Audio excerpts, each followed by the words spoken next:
"There's a drug in your drink," she whispered. No preface, no smile, just 4 words dropped like a blade between crystal and breath. Lucia hadn't meant to get this close to Don Vito Castellano. She'd meant to pour, nod, and move. But 5 seconds earlier, as she crossed the floor with the bottle, the 2 men at booth 9 had leaned in, and one said, flat as a receipt, "Doses in his glass. When he says salute, you switch." The other answered, "Copy." That was it. No rain, no violins, just a plan. Lucia looked down at the tray she carried. 2 fresh Bordeaux stems, Prince wiped, one with a faint, oily smear at the rim that a normal eye would miss unless the light hit dead on. Her stomach dropped. She didn't break stride. She didn't look at booth 9. She reached Don Vito's table, tipped the bottle, and as his fingers came for the glass, she moved in, lips close to his ear. "There's a drug in your drink." His hand froze. The glass stopped an inch off the linen. The room kept talking, clinking, laughing, but the space between Lucia and Vito went silent, like a lifted needle. "How sure?" he asked, voice unchanged, eyes on the wine, not on her, not on anyone else. "Sure." She angled the tray, letting him see what she saw. The smear, nothing, everything. "Booth 9, left side. They said the switch happens on salute." He didn't turn his head. "Ada." The woman standing at the bar did not look like security until she moved. Then she wasn't decor anymore. She was a line that went from Vito's table to everywhere at once. "Clear that glass," Vito said softly. Quietly, Ada arrived without being seen to cross. She didn't touch the stem. She sniffed the rim 2 inches away, eyes narrowing by a millimeter. "Off," she said under her breath, and slid a linen under it as if polishing, lifting it onto the cloth as if it weighed a secret. "Gianni," Vito called to the owner, tone pleasant, volume normal. "A fresh bottle from the cage." "Subito," Gianni smiled, already moving. Lucia's hand shook, just once. Vito noticed that too. He noticed everything. The way the 2 men at booth 9 were suddenly very interested in their water, the way the bartender reached for a towel that wasn't there, the way the pianist repeated a chord because he'd missed the downbeat when Lucia spoke. "Finish pouring,"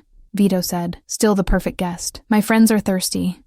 Lucia poured for the table, Vito's consigliere dom, his shoulders like wire, Marco, whose watch disappeared under his cuff every time he breathed, 2 other men who smiled too evenly. She didn't pour for Vito. He lifted his untouched glass, the clean one, and gave Lucia a look so quick it could be mistaken for courtesy. "Grazie," he said. Then he turned his face to the room. "Friends." He lifted the glass half an inch. "Tonight," Lucia's heart slammed. "Don't say it," she said, barely moving her mouth. "We remember to tip our wait staff," Vito finished lazily, not speaking the word that would have signaled the switch. The room laughed. His eyes didn't. "Eat, drink," he told his table. "Not that one." A ghost of a smile toward the linen-wrapped stem Ada held like a bomb. Ada passed the suspect glass to Luca at the bar, a man who wore barman like a disguise, and Luca slid it under the counter. A strip test appeared, touched, darkened a shade it shouldn't. He nodded once toward Ada. She nodded once toward Vito. Poison. Or worse, something that made a man forget the next hour and hand a pen to the wrong document. Booth 9 didn't leave. That told Lucia 2 things. There was a second move, and the first had been meant to be quiet. Her tray buzzed. No, her pocket. She slipped her hand into her apron and pressed the screen with her thumb without looking down. "Unknown number. Drink his sip for him, sweetheart." "Show us it's safe." Her skin went cold. Another message arrived before she could breathe. Or, "We ask your sister to do it." Lucia didn't have to look up to know booth 9 was watching her face. She didn't have to search to know the camera dot. Between the mirrors wasn't theirs. It was Vito's. And that whoever texted her had more than a plan. They had her name. Vito's voice arrived at her shoulder, as if he'd stepped into her pocket. "Something else?" She didn't nod. She did nothing a watcher could clip. She let the phone rest against the tray, screen hidden by her forearm, and placed the bottle down. "They want me to drink," she said, tone level, as if reciting specials. "Or they know my sister." Vito's smile didn't change. "Dom," he said, "we're doing the small room. Now." Dom didn't argue. He never argued in public. He stood, stretching like a man ready to go smoke, and took 2 steps toward the hallway that led to a private dining room used for proposals and problems. Vito rose a heartbeat later. "Friends," he announced to the nearest tables, "I'm going to ruin someone's night." Laughter he didn't wait for. He looked at Lucia. "Bring the bottle." "Of course," she said. Ada slid in on Lucia's other side. "Stay between us," she murmured. Eyes forward. They moved. Vito first, Lucia a half step behind his shoulder, Ada trailing. Marco fell off his chair like he'd forgotten his coat and appeared in the periphery, a hinge in a suit. The restaurant hummed, a polite organism pretending nothing interesting ever happened in public. Booth 9 stayed seated, which meant someone else was moving. The private room door clicked. Dom held it. Vito entered, then Lucia, then Ada, then the door shut. Sound cut to carpet and breath. Phone, Vito said. Lucia handed it over. He read the messages once. He didn't ask if she had a sister. He looked at Dom. 2 shooters if it goes loud, he said. 1 in the kitchen corridor, 1 outside the alley exit. The busboy is theirs. The bartender is ours. Booth 9 is a face. Real play is the switch, which failed, Dom said. Already dialing without moving his hands. Already pulling up eyes in places Lucia had never noticed. Plan B is to scare her into making Plan A look safe, Vito went on. The logic, crisp and cruel. Make her drink. Prove the glass is fine. We need the vial. We need the hands that touched it. We need the voice that typed, "Sister." Ada opened a leather kit that looked like a check presenter. Inside wasn't a pen. It was a fold of swabs, small vials, a pale strip of plastic with squares that turned colors when asked the right question. She pulled a new stem from a clean rack, poured a finger of the suspect bottle, the one they had not used, and touched the strip. 1 square bloomed faint blue. Sedative, Ada said. Benzos plus something custom. It won't kill. It will erase. Lucia's stomach turned. Why not kill him? Vito looked at her, and for the first time his voice had something like warmth under the steel. Because a dead man is a war. A soft man signs papers. The kind of betrayal that pays. Her phone buzzed in his hand again. He let it. He typed, "Quick. Put it in my glass yourself if you're so brave. Set your timer. Watch me drink." Dom's eyebrow ticked. "You sure?" "What they want is control," Vito said. "What they fear is proof." Ada nodded. "We swap the decoys. We give them a show." He handed Lucia her phone back. "You are going to walk out with a single glass. You're going to put it in front of me at the main table. You're going to say, 'To family.' You're not going to flinch. And no one is drinking anything." Lucia swallowed. "They'll push. Let them push." He stepped closer, and the room shrank to his eyes and her pulse. "You saved my life with 4 words. Now you save your own with 10 toes and a straight spine. Do you understand?" She did. She hated that she did. "Yes." Ada placed the decoy glass in Lucia's hand. It weighed the same as the others. It wasn't the same. Its rim had been prepped with the faintest film of bittering agent, the taste of medicine without the medicine. "They'll see your mouth touch," Ada said. "You will not swallow. You will set it down. You will step back." Lucia nodded. "What about my sister?" Dom's phone chimed. He read, then his mouth flattened. "Sister's name is Eva. Lives on Birch. They did their homework." "Marco?" Vito said into the air. "On Birch," came a voice from nowhere and everywhere. His earpiece, the building itself, the net Vito carried with him like weather. 2 minutes. "Good," Vito said. "No more texts." He turned to Lucia. "You'll be with me until he says otherwise." He nodded at Dom. "That means if someone asks where you are, the answer is busy. If someone asks who you are, the answer is no one. If someone asks what you did, the answer is my job." "My job was pouring wine," Lucia said, softer than a breath. 5 minutes ago. "Your job," Vito said, "is seeing what others miss. That's why you heard it. That's why you're in this room." He took the decoy stem from her hand and set it back in her palm. His fingers brushed hers. They were warm, steady. "Ready?" he asked. "No," she said. Then, because fear had taught her about choices, yes. The door opened on Dom's hand. The private room emptied its quiet into the restaurant's polite noise. Lucia walked between Ada and Vito like a thread pulled through cloth. Booth 9 pretended to talk about soccer. The busboy pretended to polish a spoon he'd already polished. The pianist hit the chorus he always hit when he didn't know what else to do. Lucia set the glass in front of Don Vito. The table went still the way animals go still before a storm. "To family," she said. Words steady, face calm, heart a drum. Vito raised the glass. Booth 9 leaned forward. Somewhere, a phone lit up to record. Vito's eyes never left Lucia's. He tipped the rim to his mouth and stopped half a heartbeat before the touch, as if listening to something only he could hear. Across the room, the busboy turned toward the kitchen exit. Ada's hand shifted. Booth 9 stood. The glass kept moving. The glass kept moving, tilting just enough for everyone watching to believe Don Vito Castellano had taken the sip. Booth 9 leaned forward, hungry eyes glued to his lips. The busboy froze halfway through the kitchen door, hand still on the handle. Aria's lungs locked in her chest. Then Vito set the glass down, untouched. His smile wide enough to look genuine, sharp enough to slice air.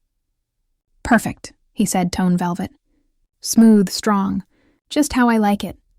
Ada caught the signal. With the grace of someone who could kill in silence, she slid the tainted glass away and replaced it with a clean one from her tray. To outsiders, it looked like flawless service. To Booth 9, it was confirmation their plan had worked. Lucia saw the relief ripple through them. The tiniest exhale, the loosening of shoulders, the smirk tugging one corner of the middleman's mouth. They thought he drank it.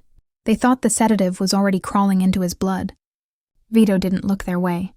He clinked glasses with Dom, then Marco, then let his own glass rest untouched on the linen.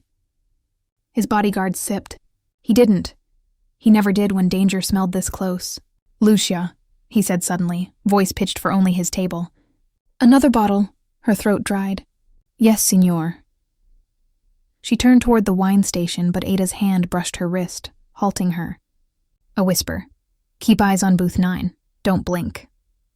Lucia obeyed. The man with the school ring pulled out his phone under the table, thumb flicking furiously. The busboy disappeared into the kitchen.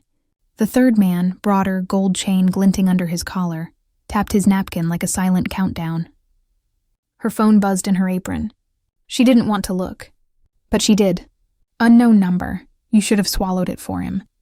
Another vibration. Too late now. Watch what happens. Her pulse hammered so loud she thought the whole room must hear it.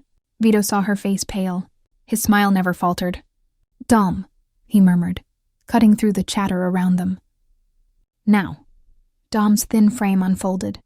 He stood, stretching casually, and strolled toward the hallway as if bored. Marco pushed back his chair with the slow menace of a man about to do anything his boss asked. Ada stayed a statue, Lucia whispered. They're moving. The techs, they know I saw. Vito's dark eyes found hers. Then you don't leave my side again. Before she could answer, the busboy burst from the kitchen. Too fast, tray in hand. His nervous smile pasted on wrong. He wasn't delivering food. He was delivering distraction. Wine for table 8, he barked, voice too loud, hands shaking. The tray tilted. Bottles crashed. Glass exploded across the floor. Diners gasped, chairs scraped. Half the room turned their heads. And in that sliver of chaos, the 2 men from booth 9 stood. One went for his jacket. The other moved toward the exit, phone to his ear. Down! Marco's shout thundered as his gun cleared leather. Lucia froze. She'd never seen a weapon so close, never heard the metallic whisper of a slide racked back. Diners screamed, ducking under tables. The pianist vanished off his stool. The man with the ring had a pistol halfway free when Ada's hand clamped his wrist. The crack of bone made Lucia flinch. The gun clattered to the floor, kicked under a chair by Ada's boot. She wrenched his arm behind his back and slammed him face first onto the linen. The broad man bolted toward the door. Marco's shot punched the wood inches above his head. Splinters flew. He stumbled, hands raised. Sit, Marco ordered. Or lie down forever. He sat. The busboy dropped what was left of his tray and ran, straight into Dom. The consigliere's thin frame moved like wire. He hooked the kid by the collar and drove him into the wall with deceptive gentleness. The phone tumbled out of the boy's pocket, screen still lit with a chat window full of instructions. Silence slammed back into the room, heavy and unreal. Diners crouched behind tables, peering out wide-eyed. The air smelled of spilled wine, gunpowder, and fear. Vito hadn't moved. He still sat at the head of his table, hand resting on the stem of a clean glass, smile carved in stone. Lucia, he said softly, evenly. Pour me another, a fresh one. Her hands shook as she obeyed, the bottle sloshing against the rim before she steadied herself. She filled his glass. He raised it. To loyalty, he said. His voice carried through the stunned restaurant, smoother than the wine, sharper than the gunshot still echoing in everyone's ears. He drank half in one swallow, no hesitation. When he set it down, the room exhaled. Diners clapped nervously, half convinced they'd just witnessed theater, not a near execution. But Lucia knew better. She'd seen the vial, heard the whisper, felt the text buzzing threats against her blood. Ada dragged the broken wrist man toward the private room. Marco kicked the broad one to his feet and shoved him after. Dom Frog marched the busboy, still whining, still swearing he didn't know what was in the bottle. Vito rose at last. He buttoned his jacket with casual grace, looked around the restaurant, and smiled like a king who owned the night. Ladies and gentlemen, he announced, your meals are on the house. Enjoy. Applause. Nervous laughter. Relief. But his hand brushed lightly against Lucia's elbow as he passed, guiding her with him toward the hallway. His voice was a whisper only she could hear. You saved my life once, he said. Now they'll come for yours. That means you're mine until this is finished. Her breath caught. She wanted to ask finished how, but she didn't dare. She followed him, deeper into the restaurant's private rooms, as the captured men were dragged in and the door locked behind them. The game wasn't over. It had only just begun. The private dining room smelled of oak and old money, but tonight it was just another battlefield. Ada shoved the broken wrist man into a chair, Marco forced the broad one down beside him, and Dom slammed the busboy against the paneled wall so hard the sconces rattled. Vito walked in last, slow and deliberate, like a priest entering confession. He shut the door himself, and the click of the latch was heavier than a gunshot. Lucia hovered near the doorway, clutching the empty wine bottle like a weapon she wasn't sure how to use. She wanted to melt into the wallpaper, but Vito's earlier whisper rang in her ears. "That means you're mine until this is finished." "Names?" Vito said quietly. The man with the ring sneered through the pain of his twisted arm. "You already know who we are. Humor me." Vito's tone could have been mistaken for politeness if not for the glint in his eyes. "Vincent Moretti," Dom supplied without being asked. "Known as Scar, former enforcer for the Torino cousins in Chicago. His wrist tells the truth." Scar's good hand balled into a fist. "You think this changes anything? You drink that glass, you'd already be drooling on the table." Vito leaned close, his voice silk. "But I didn't, which means you're drooling here instead." Scar spat at the floor. Ada's heel pressed on his injured wrist until he grunted and looked away. Vito turned to the busboy, whose face was pale with terror. "And you?"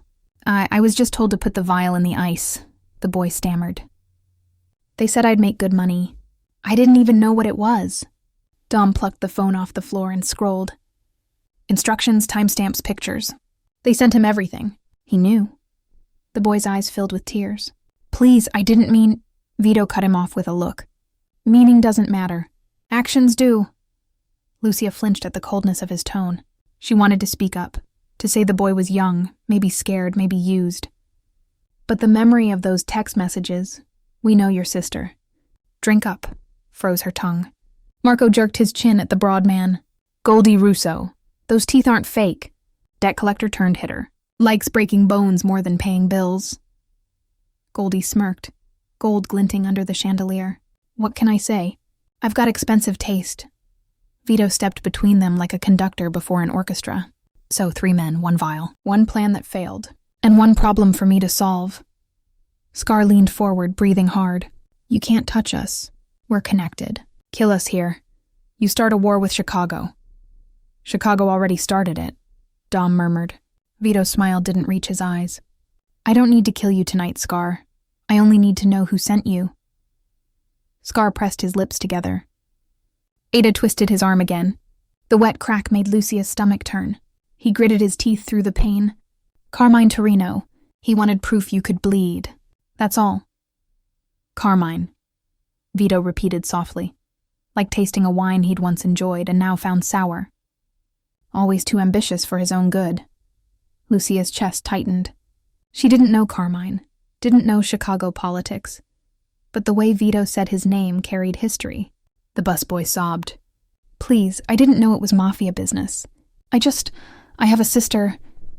Vito's gaze slid to Lucia, and her heart stopped. "A sister," the word cut deep. Did he already know about Eva? Of course he did. Men like him always knew. He moved closer to her, speaking so low only she heard. "They used your blood as leverage. That makes it personal." She shook her head faintly. "Don't hurt her." "I won't," he said simply. "But they will try, which means you stay with me, or you'll both vanish." Her knees felt weak. She gripped the wine bottle tighter. Scar laughed then, a jagged sound. "Look at you, Castellano, hiding behind waitresses now. She's your weakness. We'll carve her name on your grave." Before anyone else could react, Vito's hand shot out and wrapped Scar's throat. He didn't squeeze. He didn't need to. His calm stare was enough to chill the air in the room. "You almost made me say salute tonight," Vito said softly. "That mistake cost you your freedom. Don't make another that cost you your tongue." Scar's face darkened. He stopped laughing. Vito released him and turned to Dom. "Send word to Carmine. Tell him his little experiment failed. And tell him he just made it to the top of my list." Dom nodded, already typing. Goldie shifted, chains rattling. "So what happens to us?" Vito smiled without warmth. "That depends on whether you're more useful alive or silent." Ada dragged Scar to his feet. Marco pulled Goldie up. The busboy whimpered as Dom yanked him toward the back corridor. "Take them to the cellar," Vito ordered. "I'll decide later." The men were marched out, their protests swallowed by the thick walls. The door shut, leaving only Vito and Lucia. Lucia had never seen a house like this in her life. The Castellano estate rose behind iron gates and manicured hedges like a palace airlifted into the modern city. Marble lions flanked the entrance.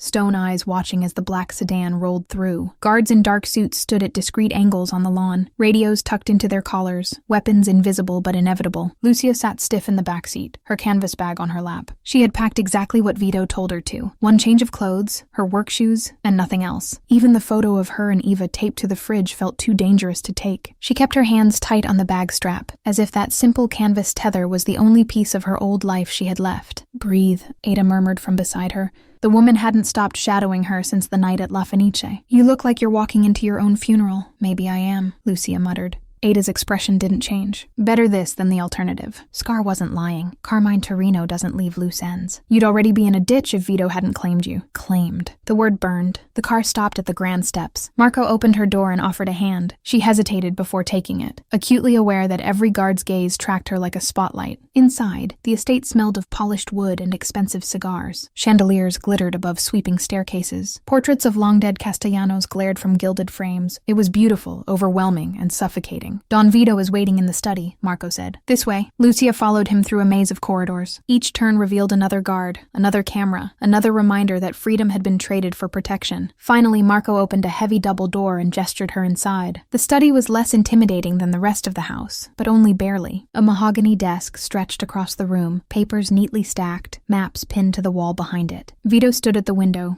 jacket off, sleeves rolled to the forearms. He turned as she entered, dark eyes sweeping her like a scan. "You came," he said simply. "You didn't leave me much choice." A shadow of a smile touched his lips. "Good. Choice is a luxury in our world. Survival is the priority." He gestured to the leather chair across from his desk. "Sit." She did, perching on the edge like she might need to run. Vito poured 2 glasses of deep red wine. He pushed one toward her. "Relax, it's clean." Lucia wrapped her fingers around the stem but didn't drink. "I don't want to get used to this." "To what?" "This." She gestured to the desk, the wine, the fortress around them. "Being part of this." Vito studied her for a long moment. "You already are. The moment you warned me, you crossed a line. You can't go back." Her throat tightened. "So what happens now? You lock me here until Carmine gives up?" Vito leaned forward, elbows on the desk, his gaze sharp. "Carmine won't give up. Men like him only stop when they're stopped. Which means we end this on our terms." Lucia swallowed. "We?" "Yes." His voice softened, but it carried weight. "You're bait and shield both. You've seen their faces. You're their excuse to come back. Which means you're also the trap we'll close on them." She shook her head. "I didn't ask for this." "No one asks," Vito cut in, his tone steel. "Do you think I asked to inherit this family when my father was gunned down in front of me? Do you think Ada asked to bury her brother after Carmine's men slit his throat? We don't ask, Lucia. We survive. And survival demands loyalty." The word hit like a chain tightening around her throat. "Loyalty," she repeated. Vito's gaze didn't waver. "To me, to this family. It's the only way you live through what's coming." Silence stretched. Outside the window, rain tapped the glass like fingernails. Finally, Lucia spoke, her voice barely above a whisper. "And my sister?" "She's already under guard," Vito said. "Marco sent men last night. She's safe." For now, relief shuddered through her, chased quickly by dread. If Eva was under Castellano protection, she was tied to this world too. Vito watched her reaction closely. "You understand now. You're not just a waitress anymore. You're a piece on the board. And pieces move when I say." Her stomach turned. "What if I refuse?" For the first time, he leaned back and laughed. Not cruelly, just like someone who'd heard a child threaten to stop the tide. "Then Carmine finds you in a week and puts you in the ground." "That is refusal." Lucia stared at him, at the gold watch gleaming on his wrist, at the faint scar under his chin. He looked like a man who had carved his life out of stone and dared the world to take it back. Finally, she lifted the wineglass and drank. Just one swallow, but enough to make his lips curve. "There," Vito said. "You're already learning." The door opened. Dom entered, thin and sharp as ever. He placed a folder on the desk. "Surveillance from last night. Carmine's people made contact with Scar's crew weeks ago. He's been planning this move carefully." Vito flipped through the photos. Grainy shots of Scar in a Chicago bar, Goldie on a payphone, the busboy meeting a man in a parking garage. Each page tightened the knot in Lucia's chest. "They won't stop," Dom said. "Even after last night. Especially after last night. Carmine hates being humiliated. He'll come harder." "Good," Vito said, voice calm. "Let him. We'll be ready." Dom nodded. "The Venetian Hotel. Tomorrow night. Their annual gala. Carmine's men won't resist. It's too public to kill you, but perfect to snatch her." He glanced at Lucia. Her stomach dropped. "Me?" Vito's eyes locked on hers. "Yes, you'll be visible. Protected. but vulnerable enough to tempt them. They'll try again, and when they do, we end this. Her grip tightened on the wine glass. You're using me as bait. I'm using you as the reason they'll make mistakes, Vito corrected, and I'm keeping you alive while they do. Lucia looked at him, at the absolute certainty in his eyes. She wanted to scream, to run, to fight, but all she could whisper was, "And if I don't play along?" Vito's smile was sharp as a blade. "Then you die, and so does your sister." The Venetian hotel glittered like a diamond in the middle of the city. Gold chandeliers, velvet drapes, marble floors polished so clean the reflections looked like ghosts. Outside, limousines lined the curb. Paparazzi flashes strobed like lightning against the night. Inside, 500 of the city's most powerful names were sipping champagne and pretending they weren't all watching each other. Lucia had never worn a dress like this. Midnight blue silk clung to her figure, slit high enough to reveal legs she didn't want anyone to notice. Ada had chosen it, sharp-eyed and unyielding. "You need to look like someone worth stealing," she'd said. And now Lucia stood at the top of the ballroom staircase, her hand looped through Don Vito Castellano's arm, and every eye in the room turned to her exactly as Ada had predicted. Her throat tightened. Bait, she thought. "I'm dressed like bait. Breathe," Vito murmured beside her, his hand warm against the small of her back. To everyone else, he looked like a man showing off his beautiful companion. To her, he was an anchor dragging her deeper. Dom's voice crackled softly in the tiny earpiece Ada had fitted her with. "South corner, Scar just arrived. He's trying to look like a donor, but he's scanning exits. Tommy's pretending to text in the lobby. Goldie's outside in a black sedan." Engine running, Lucia's stomach flipped. They were here, all of them. Vito guided her down the stairs, smiling like a king greeting his court. "Right on schedule," he whispered. Servers in crisp uniforms glided past with trays of champagne and canapes. Guests in glittering gowns laughed too loudly at jokes that weren't funny. A charity auctioneer droned on about vacation packages and priceless art. Beneath it all, the trap tightened. "Remember," Vito said as they reached the dance floor, "you're never alone. Every exit has eyes. Every vent carries sound. They'll think they have you. They'll never know they're already surrounded." Lucia nodded, but her heart hammered like a trapped bird. The orchestra struck up a waltz. Vito swept her into motion with ease, his hand firm on her waist, his steps precise. To onlookers, it was romance. To her, it was rehearsal for survival. "In 5 minutes," Vito murmured as they turned. "I'll excuse myself for a call. You'll be alone for 10. That's when they'll move." Her pulse spiked. 10 minutes? 10 is all we need. His dark eyes caught hers, steel beneath the warmth. "They need you alive. Remember that. They'll be careful. And when they try, my people close in." Dom's voice crackled again. Scar's moving toward the service corridor. Tommy's circling the terrace doors. Goldie just stepped out of the car. Lucia's breath caught. She could feel them closing in. The song swelled. Vito spun her, his palm steady, his smile radiant for the crowd. "Trust me," he said softly. Then he lifted her hand to his lips and kissed it with theatrical charm. "Caramella, don't go anywhere," he said loudly enough for the nearby guests to hear. Then he released her and strode across the ballroom, every inch the man who owned the night. And just like that, she was alone. The orchestra shifted to another waltz. Guests paired off, laughing, gossiping. To anyone watching, she was just another woman catching her breath near the railing. But she felt it, eyes on her, circling, hunting. Dom's voice came again. "Hold position, Lucia. They're aligning." She turned slowly toward the terrace, as if needing air. The October night spilled in, cool, scented with city smoke. A handful of guests lingered, enjoying the skyline view. "Beautiful night, isn't it?" a voice said. She turned. Scar stood a few feet away in a tuxedo, glass of champagne in his good hand, smile carved into his scarred face. Up close, she could see the puckered line of damage running from ear to jaw, the story of violence written on skin. "Yes," she said, forcing calm. "Very peaceful." "Peaceful," Scar echoed, stepping closer. "Funny word, considering you're about to come with me." From the shadows by the service door, Tommy appeared, his youthful face hard with determination. Behind her in the ballroom, she glimpsed Goldie moving toward the terrace entrance, cutting off retreat. Dom's voice in her ear was a lifeline. "We see them. Hold, Lucia." Another 30 seconds. Her mouth went dry. Scar's hand slid inside his jacket, fingers brushing a weapon. His smile widened. "You can come quietly, or you can scream. Either way, you're coming." Lucia's chest tightened. She wanted to run, to fight, to scream. But then she remembered Vito's words. "They need you alive." "That's your edge." She met Scar's eyes. "I don't think so." He chuckled darkly. Brave, I like brave. Makes it sweeter when it breaks. But before he could draw the gun, the terrace shifted. Men in tuxedos who had looked like ordinary guests suddenly moved with military precision. Earpieces glinted. Pistols appeared from hidden holsters. The few remaining donors gasped and scattered. Scar froze, eyes darting. Tommy's hand stalled mid-draw. Goldie cursed under his breath. Then a voice cut the night air, smooth and lethal. "Vincent Moretti," Don Vito called, stepping onto the terrace like a judge entering court. "I believe you wanted a conversation."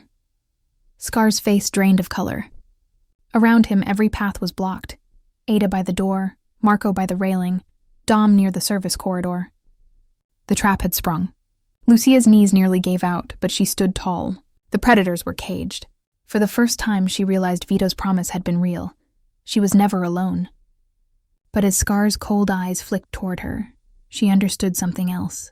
This wasn't the end. This was only the beginning. Scar froze in the spotlight of Don Vito's voice.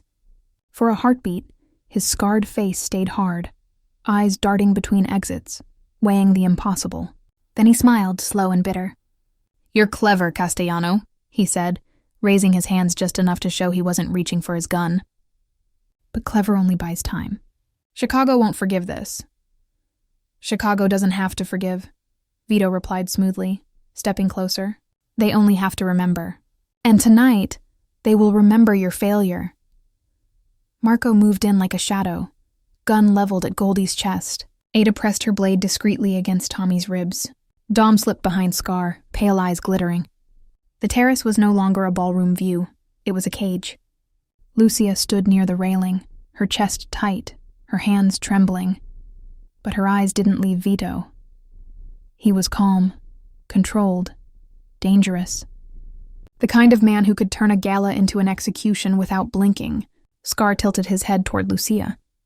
"And her?" he said, voice sharp. "She's nothing.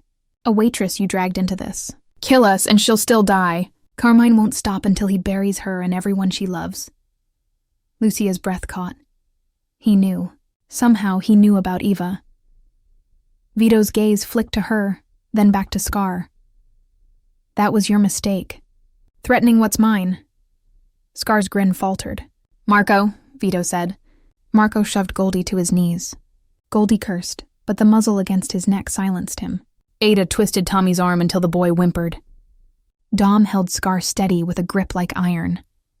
"Lucia," Vito said suddenly. Her head jerked up. "What?" He held out his hand, palm open, steady as stone. "Come here." She hesitated, every instinct screaming to stay back. But something in his voice, calm, commanding, absolute, pulled her forward. She placed her hand in his. His grip was warm, strong, terrifying. "These men wanted you to poison me," he said, his voice low but carrying. "They wanted you to be the reason Castellano blood spilled on a restaurant floor. Tell me, Lucia, what do you think they deserve?" Her heart pounded. She looked at Scar's sneer, at Tommy's terrified eyes, at Goldie's clenched jaw. She thought of Eva's name lighting her phone, the words, "We know your sister." "I think," she whispered, voice trembling, "they deserve nothing." Vito smiled faintly. He turned to his men. "Take them!" Scar roared as Dom dragged him back inside. Goldie spat threats until Marco's fist silenced him. Tommy cried out, begging as Ada shoved him through the door. Then the terrace was empty, but for Lucia and Vito. The night air heavy with city lights and unspoken promises. Lucia pulled her hand back, shaking. "What happens to them?" Vito's gaze lingered on the city skyline. "That depends on Carmine. If he wants them back, he'll have to crawl. And when he does, I'll cut his legs out from under him." Her stomach turned. "So you'll kill them." "Or use them," Vito said calmly. "Tools, leverage, examples. Death is quick. Fear lasts longer." Lucia swallowed hard. She wanted to argue, to say this wasn't justice, it was vengeance. But she couldn't forget the texts. She couldn't forget how close Vito had come to raising that glass. He stepped closer, lowering his voice. "You see now, don't you? You can't go back to your old life. You saved me. That means you belong in this world, whether you want it or not." Her eyes stung. "I didn't want this." "No one ever does," Vito said softly. "But some are chosen." Before she could respond, Dom returned, his thin frame cutting through the night. "The men are secured. Carmine will hear by morning. He'll know he lost." Vito nodded. "Good. Make sure he also knows why." Dom's gaze flicked to Lucia. "And her?" "She comes home with us," Vito said firmly. "She's under my protection now." Lucia shivered at the word. Protection. It sounded safe, but it felt like chains. As Vito guided her back inside, applause rose from the ballroom, the oblivious guests assuming the interruption had been nothing more than theatrics for the charity gala. The orchestra played louder, the auctioneer resumed, the glittering world turned as if nothing had happened. But Lucia knew everything had changed. Back at the estate hours later, she stood in front of a mirror, dress draped across a chair, hair falling loose. The ring Vito had given her, heavy gold with the Castellano crest, rested on the vanity. She hadn't put it on yet. She wasn't ready. A soft knock at her door. Ada entered without waiting for permission. "He wants to see you." Lucia's chest tightened. Now? Now! She followed Ada through silent hallways until they reached the study again. Vito was at his desk, sleeves rolled, a glass of untouched whiskey in front of him. Maps and photographs littered the surface. Carmine Torino, his men, their operations. He looked up as she entered. "Lucia," her voice trembled. "What happens next?" He leaned back, eyes never leaving hers. "Next we prepare for war. Carmine struck first. I'll strike last. And me? You'll stand beside me," he said simply. "Because you're not just a waitress anymore. You're the reason I'm alive. That makes you part of this family." Lucia's throat tightened. "And if I don't want to be?" Vito's smile was sharp as broken glass. "Then you're already dead." Morning sunlight poured through the estate's high windows, but inside Don Vito's study the mood was darker than midnight. Scar, Tommy, and Goldie had been locked in the cellar since the gala, their muffled curses echoing through stone walls. Lucia hadn't slept. Every time she closed her eyes, she saw Scar's scarred grin, Goldie's teeth flashing like coins, Tommy's frightened face. And worse, she saw Eva, alone in her apartment, unguarded, vulnerable. She gripped her phone so tightly her knuckles went white. Vito had promised Eva was safe, but no text had come. No proof, only silence. The door opened. Marco stepped in, broad shoulders filling the frame. Boss wants her. Lucia followed him to the study. Vito sat behind his desk, a spread of photographs laid out like cards in a deadly game. Carmine Torino's face stared up from the center, eyes cold even in grainy black and white. "Lucia," Vito said, looking up. "Sit." She sat on the edge of the leather chair, hands clenched in her lap. "Did you find out anything?" Vito gestured to the photos. "Enough. Carmine sent Scar to test me, to weaken me, to humiliate me. Now that they've failed, Carmine has no choice but to come harder, which means we decide where and how he strikes." Dom entered quietly, thin as ever, holding a folder. "Intel from our people in Chicago. Carmine made calls last night. He's furious, but he's also careful. He knows Scar's crew are in our hands." Lucia leaned forward. "So what happens to them?" Vito's eyes locked on hers. "They'll live for now. Dead men close doors. Living men open them. We'll use them to draw Carmine in." Lucia's stomach churned. She hated the way he said "for now." Dom placed the folder on the desk, opening it to reveal intercepted messages.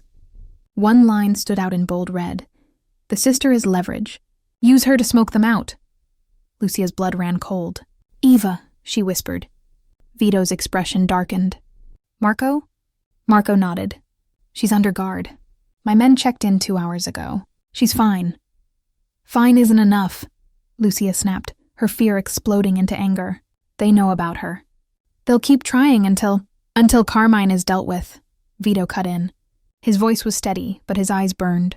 "And he will be." Lucia's chest heaved. "She didn't ask for this. She doesn't deserve, neither did you," Vito said softly. "But here you are." The words silenced her. Dom cleared his throat. "Carmine will make a move within days. Probably tonight. He can't afford to look weak after the gala. He'll either try to hit Eva directly or..." Dom's pale eyes slid to Lucia. "Or he'll try to take her again. Use her to break you." Lucia's skin crawled. "Then I should go to her. Stay with her." "No." Vito's voice cracked like a whip. "That's exactly what Carmine wants. He'll expect it. He'll have men waiting. You'd walk both of you into a grave." Lucia shook her head, fighting tears. So I do nothing? You trust me, Vito said, leaning forward. You trust that I will protect her. That I will protect you. That I will end Carmine before he ever lays a hand on your blood. Her throat tightened. He spoke with such certainty, such steel, that for a moment she almost believed him. Almost. The door opened again. Ada entered, dragging Scar by the collar. His face was bruised, eyes blazing with defiance. Marco shoved Goldie in behind him, wrists bound, jaw swollen. Tommy trailed last, trembling, his youthful bravado gone. Ada forced Scar into a chair opposite Vito. They're awake. Scar spat blood on the rug. You think keeping us breathing makes you stronger? Carmine will burn this house to the ground to get us back. Vito poured himself a drink, swirling the amber liquid like he had all the time in the world. He'll try, and when he does, I'll bury him in his own fire. Scar laughed bitterly. You're finished, Castellano. Everyone knows you got soft. Taking in waitresses, protecting nobodies. You're not your father. The words hung heavy. Marco tensed. Dom's jaw twitched. Even Ada's expression flickered. Vito didn't move. He sipped his drink, set it down, and leaned forward. You're right, he said calmly. I'm not my father. Scar smirked. I'm worse. The silence that followed was suffocating. Then Vito's gaze slid to Lucia. Tell me, he said. If you had the power, what would you do with them? Her breath caught. Me? Yes. You're the reason they failed. Your word kept me alive, so your word decides their fate. Scar sneered. You don't have the stomach, girl. You're still just a waitress. Lucia's hands shook, but she forced herself to meet his eyes. No, she said, voice trembling but steady. I'm the reason you're still breathing. Scar blinked, caught off guard. Lucia turned to Vito. Keep them alive. Make Carmine pay for them. Then destroy him. A slow smile spread across Vito's face. Good instincts. You're learning. Dom nodded slightly, approval in his pale eyes. Marco smirked. Ada gave the faintest nod. Scar cursed under his breath, but for the first time, fear cracked through his defiance. Vito stood, his presence filling the room like thunder. Take them back. Feed them, patch them up. Make sure Carmine hears they're still breathing. Ada dragged Scar out. Marco shoved Goldie. Dom herded Tommy. The door shut, leaving silence again. Vito turned back to Lucia. You've made your choice. That makes you family. Her chest tightened. I didn't choose. You did, Vito interrupted gently. Every time you open your mouth, you choose. And tonight, you chose loyalty. Lucia shook her head, but the weight of the Castellano ring on the desk mocked her. She hadn't put it on yet, but she knew deep down she already wore its invisible chains. Vito stepped close, lowering his voice. You want your sister safe? Then stay by my side, because in this war there's only family or enemies, and enemies don't live long. Lucia swallowed hard. And when Carmine comes? Vito's smile was sharp as a blade. Then we finish what he started. The night fell heavy on the Castellano estate. Guards rotated along the iron gates, headlights swept the gravel drive, and cameras blinked like watchful eyes. To anyone outside, it looked impenetrable. To Lucia, standing on the balcony of her borrowed bedroom, it felt like a gilded cage. She clutched her phone, staring at the blank screen.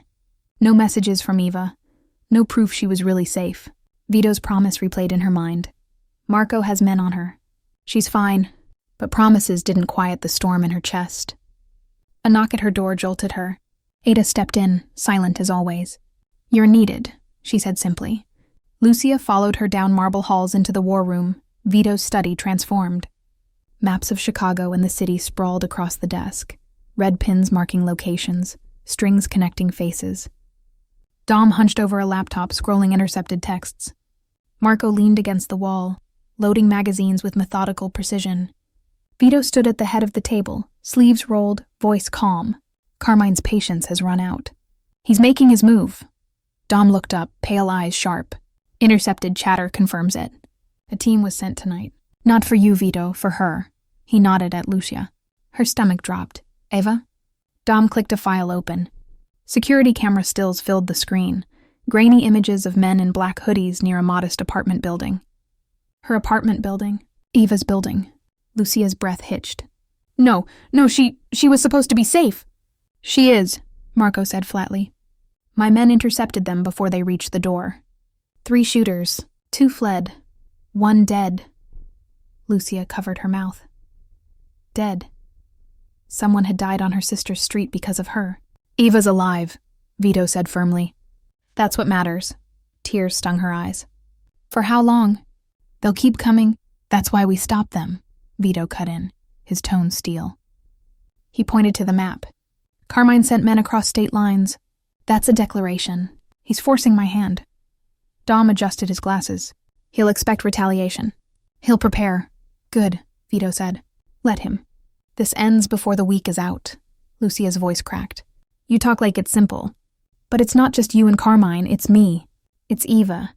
I didn't choose this war. Vito's gaze locked on hers, burning. Neither did I, but here we are. She shook her head, trembling. Why me? Why does it have to be me? Because you heard, Vito said softly. Because you saw, and because you whispered. The room went still. Ada's eyes flicked between them. Dom looked back to his laptop.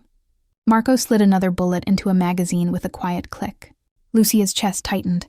She wanted to scream, to walk away, to grab Eva and disappear. But she knew the truth. Scar had been right. Running would only put a target on her back bigger than before. Her phone buzzed suddenly. An unknown number again. Lucia's hands shook as she read the message aloud. She's next. Unless you walk away from Castellano tonight. Her vision blurred. It's Eva. They'll kill her if... Vito snatched the phone, scanning the text with cold precision. He handed it to Dom. Trace it. Dom's fingers flew. Burner, pinging off 3 towers. But it's coming from inside the city. Vito's jaw tightened. He's closer than I thought. Lucia grabbed his arm, desperation flooding her voice. Please, you can't gamble with her life. Vito turned to her, his expression unreadable. I don't gamble. I calculate. And I don't lose. Easy to say when it's not your sister. His eyes darkened. Every man I've buried in this war was someone's brother, someone's son. Don't tell me I don't understand. Lucia froze, struck silent by the raw edge in his voice. Eda broke the silence. What's the play? Vito exhaled slowly, then straightened. We bring Eva here. Lucia's heart lurched. Here? No. She doesn't belong in this world. She already does, Vito said firmly. Carmine has her name. He knows her face. She's safer inside my walls than in any apartment. Marco, send a team. Quietly. Get her out before Carmine tries again. Marco nodded, already dialing. Lucia's chest tightened. She'll hate me. She doesn't even know. Tell her nothing, Vito cut in. Let her think this is about me owing you a favor. She'll adjust. Tears stung Lucia's eyes. You think everything bends to your will. But Eva isn't like me. She won't survive in this world. Vito's gaze softened. Just barely. Then we'll keep her away from it as much as possible. But alive. Dom looked up from his laptop. Trace complete. That burner phone? It wasn't just Carmine's men sending threats. Vito's brow furrowed. Who else? Dom turned the laptop toward him. Grainy surveillance footage filled the screen. A figure leaning against a car, face half hidden, phone in hand. Not Carmine, not Scar, someone younger, sharper. That, Dom said, is Carmine's nephew, Lorenzo Torino. He's the one sending the messages. Lucia's breath caught. The image was clear enough. A man in his late 20s, handsome, cruel eyes fixed on the phone screen. Dom tapped the photo. And rumor is Carmine's grooming him to take over. If Lorenzo has your sister marked, this isn't just leverage, it's personal. Vito's expression hardened. Then Lorenzo becomes the message. We catch him, we break him, and we send him back to Chicago in pieces Carmine can't ignore. The room went silent. Lucia's voice trembled. You're planning to kill him. Vito's eyes met hers. I'm planning to end this war before it ends you. Lucia shivered. She knew there was no turning back now. Not for her, not for Eva. And somewhere in the city, Lorenzo Torino smiled at his phone, already planning his next move. The Castellano estate gates swung open at midnight. And for the first time since this nightmare began, Lucia saw her sister again. Eva stumbled out of the black SUV, flanked by Marco's men. She looked small and furious in her oversized hoodie, her hair pulled into a messy bun. Her eyes, wide, dark, and identical to Lucia's, darted over the mansion, the guards, the cameras, the overwhelming display of power. "Luce," she said, her voice tight. "What is this?" Lucia ran forward, pulling her into a desperate hug. Relief flooded through her. Warm, dizzying, so sharp it almost hurt. Ava stiffened for a moment, then hugged her back, confusion written all over her face. "You're safe," Lucia whispered. "That's all that matters. Safe?" Eva pulled back, glaring. "I was dragged out of my apartment by guys with guns. One of them carried me down the stairs like I was a bag of groceries. You call that safe?" Lucia's throat closed. She glanced at Vito, who had come out onto the steps, his presence cutting through the night like a blade. Ava's glare shifted to him instantly. "And who the hell is this?" she demanded. "Don Vito Castellano," he said smoothly, as if introducing himself at a dinner party instead of a midnight extraction. "A friend of your sister's. You're welcome in my home." Eva snorted. "Friend?" "Right. Guys like you don't have friends, they have property." Lucia's heart sank. "Eva, please, no!" Ava shook her head, her voice cracking. "You vanished. No texts, no calls, nothing. And now I'm in some Mafia palace being told I'm safe? What did you drag us into, Luce?" Lucia's chest ached. She wanted to tell her everything. That the wine was poisoned. That Scar whispered death over dinner. That texts promising blood had crawled into her phone like spiders. But how could she? How could she admit that 4 whispered words, "Don't drink that glass," had changed their lives forever? "She saved me," Vito said suddenly, his voice calm but heavy with truth. Eva turned on him. "Saved you? She's a waitress. She makes tips, not miracles." "She saved my life," Vito repeated, his gaze steady. "Which makes her family now. And family is protected." Eva's face twisted. "Protected? This is prison." Lucia grabbed her hands. "Eva, please. They know your name. They were at your building tonight. You weren't safe there. You're only safe here." Eva's eyes filled with tears, anger and fear clashing in her chest. She yanked her hands free. "No, you made a choice for both of us. And now we're trapped in his world." Silence fell. Guards shifted uncomfortably. Marco looked away. Ada's hand brushed the knife at her hip. Vito didn't move.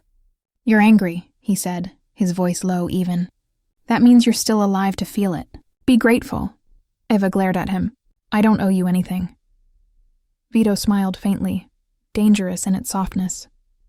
"Not yet." Lucia squeezed her eyes shut. "Please, both of you, just... Not tonight," Eva huffed, turning away. "Fine. Show me where I'm supposed to sleep in my new prison." Ada gestured for her to follow. The youngest Torino target had just arrived under Vito's roof, and the air inside the mansion felt ready to snap. Later that night, Lucia couldn't sleep. She sat on the edge of her bed, listening to the hum of security cameras outside, the distant footsteps of guards. She replayed Eva's words over and over. "You dragged us into this." Her phone buzzed again. Unknown number. Her stomach dropped as she opened it. "Did you like the reunion?" She froze. Another buzz. "Your sister looks just like you." Easier than I thought. Lucia's blood turned to ice. "No?" A third buzz. Turned to the window. Heart hammering, she moved to the curtains and pulled them back. Across the estate lawn, just beyond the outer lights, a shadow stood, a tall figure still watching. The phone buzzed one last time. "Smile for me, Lucia. Because next time I won't be so polite." She staggered back, her hand clamping over her mouth to keep from screaming. "Lucia!" She jumped. Vito stood in her doorway, silent as a ghost, his eyes narrowing as he saw her face. "What is it?" Wordlessly, she held out the phone. He read the messages, jaw tightening. His gaze snapped to the window. By the time Marco arrived, the shadow was gone. "Lorenzo Torino," Vito muttered, his tone like ice. "Bold enough to stand on my lawn. Who is he?" Lucia whispered, shaking. "Carmine's nephew," Vito said. "The one who thinks he's untouchable." His eyes darkened. "He just made his first mistake." Lucia's voice cracked. He was watching Eva. Vito stepped closer, his hand firm on her shoulder. "Then he's already dead. He just doesn't know it yet." At dawn, the estate was locked down tighter than a fortress. Guards doubled. Cameras re-angled. Dom paced like a vulture. Ada sharpened her knives. Marco inspected rifles. Lucia sat with Eva in the sunroom. Her sister hadn't said a word since the night before, staring out the window at the sprawling lawn as if planning an escape. "Eva, please," Lucia whispered. "I know it feels wrong, but they'll kill you if you leave." Eva turned, eyes red, jaw trembling. "And what if staying kills us faster?" Before Lucia could answer, the estate shook. Not metaphorically. Literally. A thunderous boom rattled the glass, shaking chandeliers, sending guards shouting into radios. Lucia grabbed Eva as the second explosion ripped across the lawn, fireball lighting the early morning sky. The estate's outer gate had just been blown apart. Sirens wailed. Marco stormed in, weapon drawn. "Boss, they're here!" Carmine's men, he brought them to the gates. Lucia's heart stopped. War wasn't coming. It had already arrived. The ground still shook as smoke billowed past the broken gates. Guards rushed into position, radios crackling with shouts. "South perimeter breached!" "Multiple hostiles, heavy weapons!" Lucia clutched Eva's hand, dragging her behind a marble column in the sunroom. Her sister was sobbing, terrified, eyes locked on the fiery glow spilling into the estate grounds. "Luce, what's happening?" Eva cried. Before she could answer, Marco stormed in, rifle raised, his voice steady despite the chaos. "Boss says lock the sisters down. We'll hold the front." "No," Eva screamed, yanking her arm. "I'm not hiding in some cage while people shoot outside." "Eva," Marco snapped. "This isn't a debate. You move or you die." Lucia tightened her grip. "Please, just listen." But Eva's eyes blazed. "Listen? To him? To you? This is insane." Another explosion rattled the walls, shattering a chandelier in the hall. Eva shrieked as glass rained down, but Marco grabbed them both, muscling them toward the reinforced door at the back of the sunroom. Behind them, Ada appeared, knives strapped to her arms, face grim. "East wall's compromised. They're inside the grounds." "Numbers?" Marco barked. "Dozen, maybe more. Carmine's not holding back." Lucia's blood went cold. "They're here? Inside the estate?" Ada shoved the panic door open, revealing a narrow staircase descending underground. "Move," Eva resisted. "I'm not going into some hole in the ground." Ada leaned in, her voice a hiss. "You want to watch your sister die?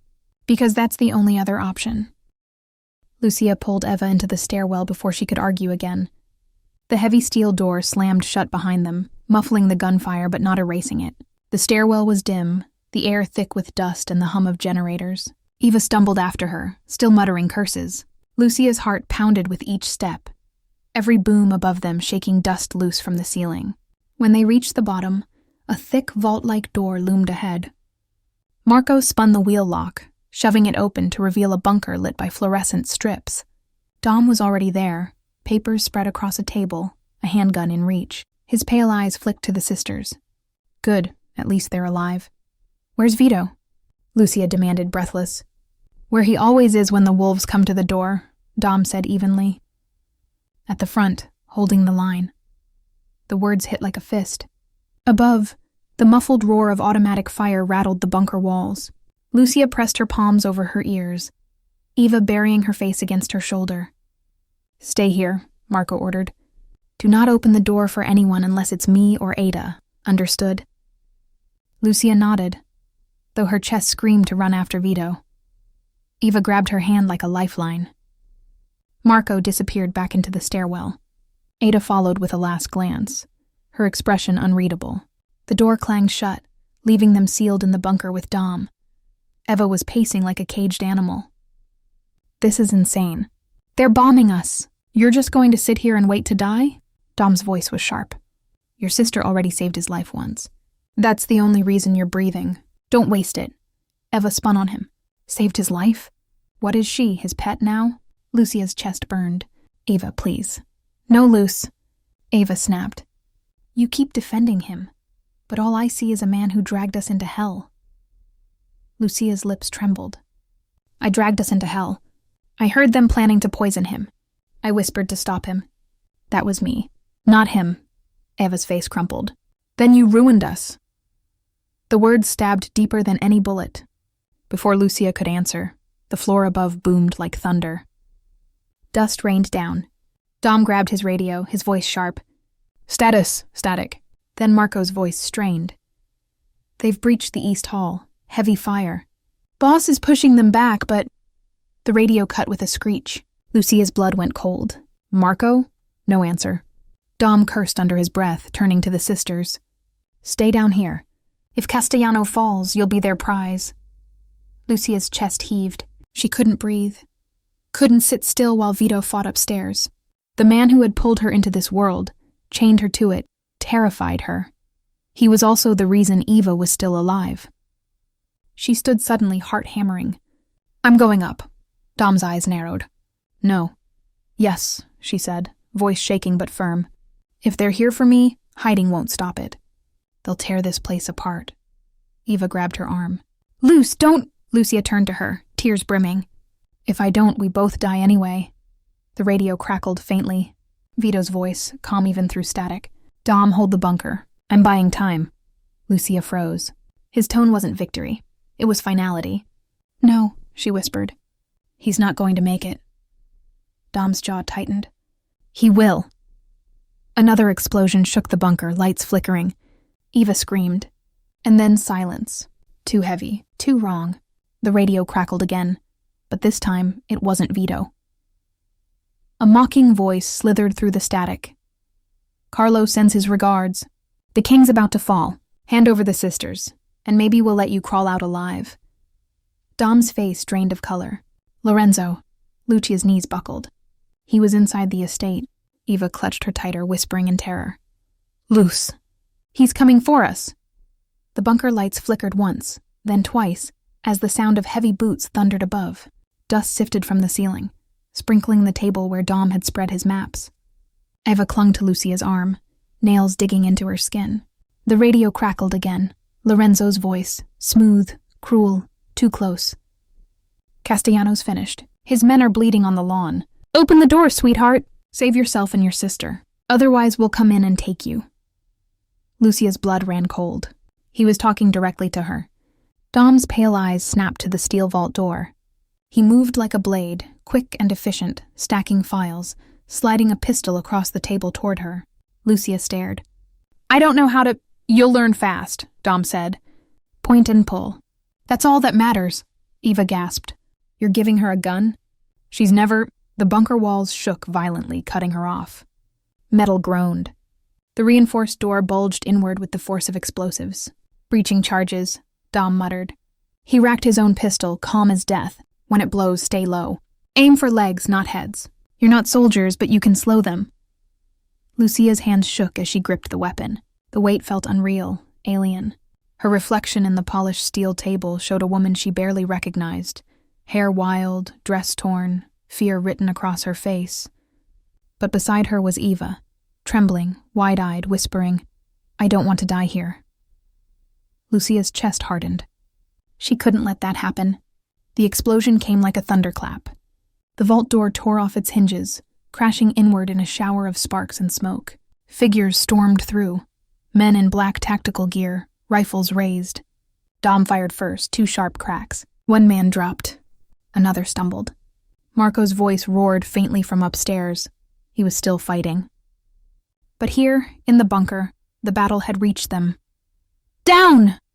Lucia screamed, yanking Eva to the floor as bullets shredded the table. Sparks flew. The maps burned at the edges. She raised the pistol with shaking hands and fired. The recoil jolted her shoulder, nearly tearing the gun from her grip. But one of the attackers fell, clutching his thigh. Another advanced. Ada appeared behind him like a phantom, her blade flashing across his throat. He collapsed silently, crimson spreading across the concrete. More poured in, 6, maybe 7. Gunfire deafened. Eva sobbed, pressed flat against the floor. Lucia fired again and again, missing once, grazing another. Her ears rang, hands numb, but she didn't stop. Through the smoke, a tall figure stepped into the bunker. No mask, no gear. Just a tailored black coat, a pistol in one hand. His smile sharp as broken glass. Lorenzo Torino. He looked young, barely older than Eva, handsome in a cruel way. His eyes locked instantly on Lucia, glinting with amusement. There she is, he said, his voice cutting through the chaos like silk. The waitress who thought she could play in men's games. Dom aimed, but Lorenzo's shot was faster. The bullet smashed into the table inches from Dom's hand, forcing him back. "This isn't your fight, old man," Lorenzo said smoothly. His pistol never wavered. "It's hers," Lucia's chest heaved. "Leave my sister out of this," Lorenzo chuckled. "Your sister? Sweet girl, looks just like you. I could almost mistake her for you if the lights were dim." Ava whimpered. Shut up!" Lorenzo snapped, his tone sharp enough to slice. His eyes flicked back to Lucia. "Here's the offer. Walk out with me and Eva lives. Stay here and she dies screaming." Lucia's stomach twisted. She raised the pistol, her hands trembling. "If you touch her..." Lorenzo tilted his head, amused. "Look at you, pretending you can pull that trigger again. Tell me, Lucia, did it feel good? That first one you shot? The way he fell?" Her hands shook harder. "Shut up!" "Or maybe it scared you," Lorenzo taunted, stepping closer. "That's better. Fear makes you mine, just like it made your precious Don Vito's men mine. They're dying upstairs right now." The words stabbed deep, but before she could respond, a new sound filled the bunker. A single gunshot, loud, final. Lorenzo staggered, his pistol slipping from his hand. His coat darkened at the shoulder where blood blossomed. Behind him, framed in the smoke and broken steel, Don Vito Castellano stepped into the bunker. His suit was torn, his face streaked with soot, but his eyes were fire. He held his pistol steady, smoke curling from the barrel. "Nobody touches what's mine," Vito said, his voice low and lethal. The room froze. The attackers glanced at each other, faltering. Vito moved like death itself. 2 shots, 2 men down. Another lunged with a knife, only to collapse as Ada buried her blade in his ribs. Marco stormed in behind Vito, bloodied but alive, mowing down the rest with ruthless precision.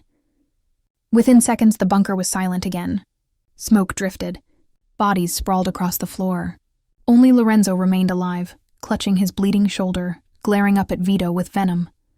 "You can't stop it," Lorenzo spat. "Carmine will bury you. He'll bury her." His gaze flicked to Lucia. Vito's gun pressed to Lorenzo's forehead. The room held its breath, but instead of pulling the trigger, Vito lowered the weapon. His smile was cold. "Alive, you're more useful." He nodded to Marco. "Bind him. He'll bring Carmine to us." Marco hauled Lorenzo up, chains biting into his wrists. Lucia dropped the pistol, her arms trembling violently. Ava crawled into her arms, sobbing, clinging like a child. Vito's eyes found hers across the bunker.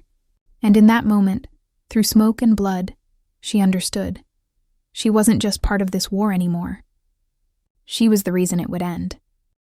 The bunker reeked of cordite and blood. Smoke still hung in the air, stinging eyes and lungs. Guards dragged bodies out one by one, the scrape of boots and groans of the wounded echoing down the narrow stairwell.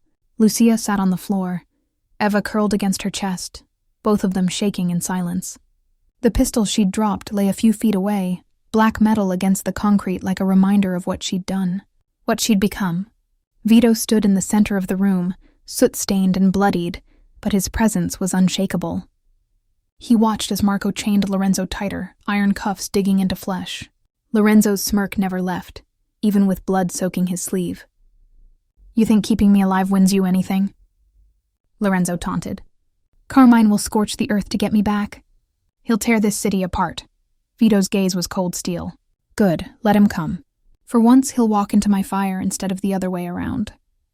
Dom slid a chair into the room, setting it in front of the table. He gestured for Lorenzo to sit. Marco forced him down, Ada standing behind like a shadow with her blade poised. Eva flinched at the sight. "Luce," she whispered, her voice cracking. "We shouldn't be here. This isn't our world." Lucia stroked her hair, trying to soothe her, but her own voice was unsteady. "It doesn't matter anymore. We're in it." Vito turned, his eyes locking on them. For the first time since the siege began, his expression softened, just barely. "You're alive. That's all that matters." Lucia looked up, her heart hammering. "For how long? They'll come again.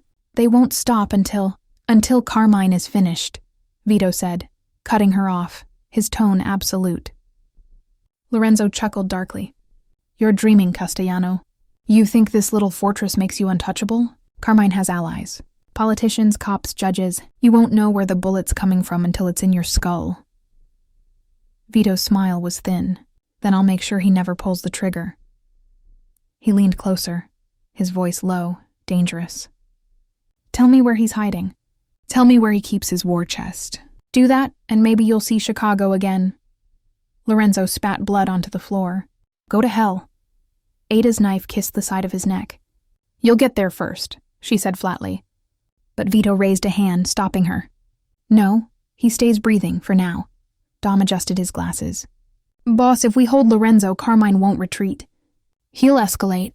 This war ends one of two ways. We bury them, or they bury us. Vito nodded once. Then we bury them. The words rang through the bunker, final as a death sentence.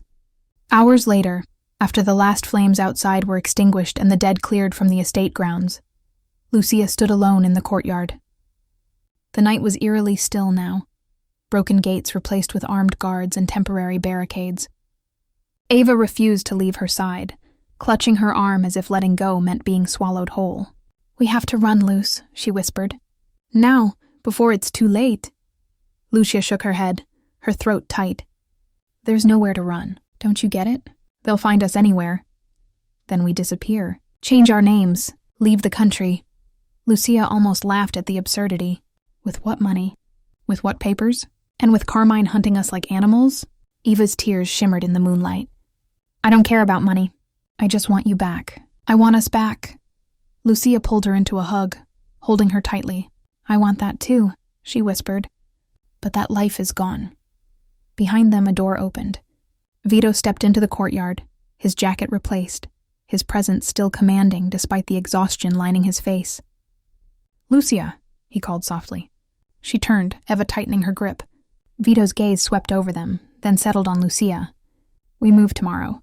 Carmine will regroup, and so will we. The longer Lorenzo breathes, the more desperate Carmine becomes. Eva glared at him. And what about us? What about her? Vito's eyes flicked to her, then back to Lucia. You stay here, guarded safe. Safe? Eva spat. There's no safe in your world. Just cages and guns. Vito's voice hardened. Alive is safer than dead, and your sister understands that. Lucia's chest clenched. She did understand, but Eva's hatred carved into her like knives. After a long silence, Vito stepped closer, his voice low enough only Lucia heard. You've seen what Carmine's willing to do? Threats won't stop until he's gone. You want your sister free? Then stand with me until this is over. Lucia's heart pounded. She wanted to say no, to scream, to beg, but instead she found herself whispering, and then? Vito's dark eyes held hers. Then you'll never have to look over your shoulder again. Later, in the cellar, Lorenzo laughed despite his wounds, the sound echoing off stone. You think keeping me in chains makes you stronger, but you've made a mistake, Castellano. Carmine doesn't care if I live or die. He cares about winning, and he'll bury you under bodies to prove it. Vito leaned close, his voice a whisper sharp as a knife. Then let him try. Because you're the reason I'll know where to strike. For the first time, Lorenzo's smile faltered. Vito turned and walked out, his footsteps echoing, leaving his prisoner in the dark. In her room, Lucia couldn't sleep. She stared at the Castellano crest ring on the bedside table, its gold glinting in the moonlight. She thought of the girl she'd been 2 weeks ago, pouring wine, wiping tables, dreaming of nothing bigger than making rent.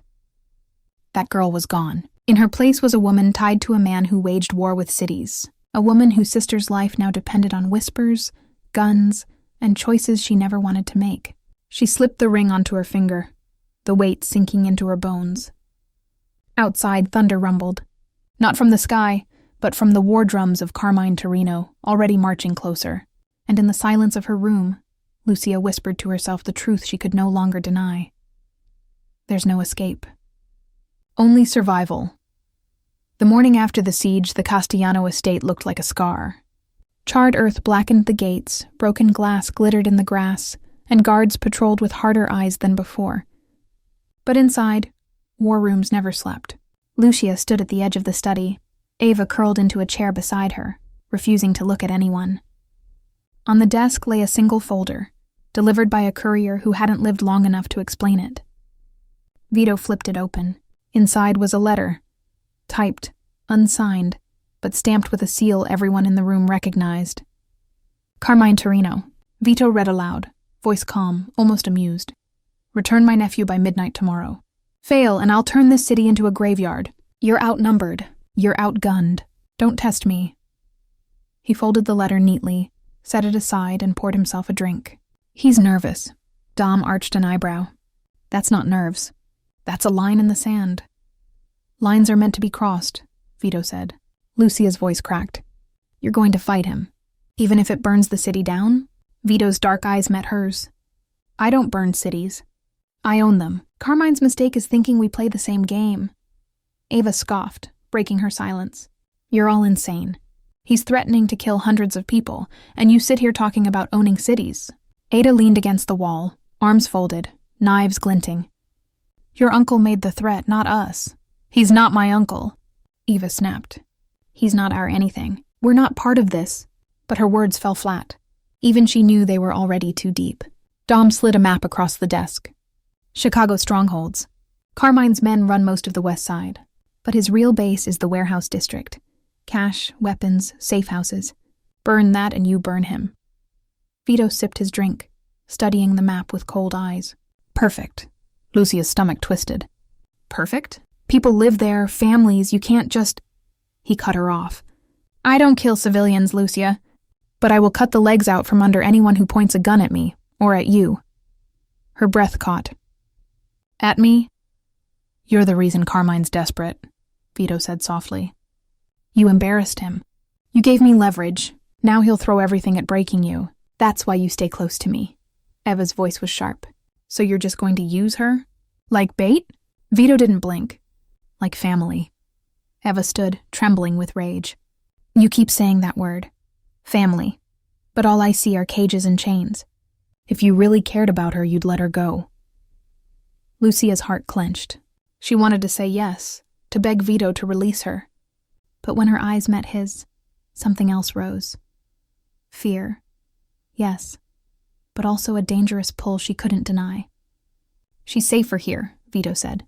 His voice was calm, final, leaving no room for argument. Ava's tears spilled. She stormed from the room, slamming the door so hard the walls rattled. Silence hung. Vito looked at Lucia, his tone softer. "She'll understand. In time." Lucia shook her head. "No. She'll hate me forever. Better she hates you alive than loves you dead." The words cut deep, because she knew they were true. That evening, the estate's cellar echoed with Lorenzo's laughter. Lucia had followed Ada down, unable to stay away. She wanted to see the man who had stood outside her window, who had smiled at her like a wolf sizing prey. He sat chained to a chair, bruised but grinning. When his eyes met hers, his smile widened. "There she is," he said smoothly. "The waitress who thinks she's a queen now." Ada shoved him back down when he leaned forward. "Watch your mouth." But Lorenzo's gaze never left Lucia. "You know he's lying to you, right? Castellano. He doesn't save people. He owns them. That ring he gave you?" His eyes flicked to her hand. "That's a shackle. Gold-plated, but a shackle all the same." Lucia swallowed hard. "You don't know anything about me." "I know enough," Lorenzo said, his voice dripping venom. "I know you didn't grow up in this world. I know you want out, and I know he'll never let you leave." His words crawled into her chest like thorns. She wanted to deny them, but deep down she feared he was right. Ada's knife pressed to his throat. "One more word and you'll choke on it." Lorenzo chuckled. "Go ahead, kill me. Carmine will slaughter you all before the blood dries." Ada's jaw tightened, but she didn't strike. Lucia turned and fled, her pulse hammering. She hated Lorenzo, but his words echoed in her skull long after she left the cellar. That night, Vito found her in the garden, sitting alone under the broken moonlight. "You shouldn't wonder," he said softly. "Not tonight. I can't breathe in there," she whispered. "Your guards, your guns, your walls, it feels like a coffin." He crouched in front of her, his face shadowed. "It's not a coffin. It's armor. You think I like walls? Gates? Guards watching my every step? No, but without them I'd be dead. And so would you." Her throat tightened. "Ava hates me." "She hates you. She'll never forgive this." Vito's eyes darkened. "She'll forgive one day, when she sees you alive." Lucia looked at him, tears brimming. "And if she doesn't?" His hand brushed hers, warm and steady. Then you'll still have me. Her heart stuttered. She should have pulled away, but she didn't. For the first time, she let herself wonder if she wanted to. At midnight, Dom stormed into the study, phone in hand. "Boss, Carmine just made his move." Everyone turned. Dom's voice was grim. "He's calling in politicians, judges, even federal agents. He's painting this as a kidnapping. He wants Lorenzo back through the courts. If that fails, he'll send an army. Either way, the clock is ticking." Vito's jaw clenched. "Then we don't wait. We strike first." Lucia's blood ran cold. "Strike where?" Dom laid down fresh intel. Photos of warehouses, bank accounts, blueprints. "Chicago," he said. "We burn his empire to ash." Lucia's breath caught. Chicago. The city Carmine ruled like a king. The city that would now become a battlefield. And she, a waitress who once whispered, "Don't drink," was standing at the heart of a war about to swallow them all. The black sedan cut through the night like a knife, headlights slicing the fog that clung to the outskirts of the city. Inside, silence reigned except for the low hum of the engine. Lucia sat in the back seat beside Vito, Eva pressed against her other side like a shadow, unwilling to let go. Marco drove, eyes fixed on the road, while Ada sat in the passenger seat, blade strapped openly to her thigh. Dom had chosen to stay behind, coordinating through encrypted channels. Chicago loomed ahead, a skyline of steel and fire. Vito broke the silence first. His voice was calm, too calm. "By tomorrow morning, Carmine Torino will have nothing left." Eva scoffed bitterly. "And how many people will you destroy to make that true?" Vito didn't look at her. "As many as it takes." Lucia reached for Eva's hand, but her sister pulled away. The distance between them hurt worse than any gunfire. Vito noticed. He always noticed. His gaze shifted to Lucia. "You'll stay close to me tonight. No wandering, no mistakes. Carmine's men will be desperate. Desperate men make rash choices." Lucia's throat tightened. "And if I can't do what you ask?" Vito leaned closer, his dark eyes holding hers. "You already did the night you whispered those words. You saved my life. You think I'll ever doubt you again?" Her heart stuttered. She wanted to believe him. She wanted to believe that her courage wasn't an accident. But fear still gnawed at her ribs. Eva muttered under her breath. "He doesn't trust you. He's just using you." Vito's lips curled faintly. "If I didn't trust her, we wouldn't be driving into enemy territory with her at my side." Eva said nothing more, but her silence was a storm. The convoy pulled into an abandoned rail yard on the edge of the warehouse district. Dozens of Vito's men waited, dressed in plain dark suits, rifles hidden beneath overcoats. Their faces were grim, eyes sharp. Marco parked near a rusted freight car and stepped out first, scanning the shadows. Ada followed, blades catching moonlight. Vito opened the door for Lucia and Eva, his hand steady as he guided them out. "Stay behind me," he said simply. The rail yard was alive with whispers, the low crackle of radios, the distant groan of steel. In the center, under the weak glow of a hanging light bulb, sat a single reinforced chair. Chains rattled against it. Lorenzo. He was already there, dragged out from the cellar and strapped in like a prize on display. His face was bruised, his lips split, but his smirk hadn't faded. When his eyes landed on Lucia, his grin widened. "Ah, my golden waitress. Come to watch me die?" Lucia flinched, but Vito's hand brushed her back, grounding her. "Not tonight," Vito said coldly. "You're going to bring your uncle to me." Lorenzo laughed, a hollow sound. "You think Carmine will walk into your little trap? He'll level this place before he steps foot here." Vito's smile was sharper than a blade. "That's the plan." The rail yard transformed into a fortress over the next 2 hours. Men hauled crates into firing positions, snipers climbed skeletal towers, and vehicles formed barricades at the entrances. Dom's voice crackled through radios, directing movements from afar. Lucia and Eva sat on a crate near Vito's command table. Maps were spread wide, pins marking warehouses, escape routes, and expected Torino reinforcements. Eva whispered fiercely, "We have to run, Luce. Look around. This isn't survival." "This is suicide." Lucia shook her head.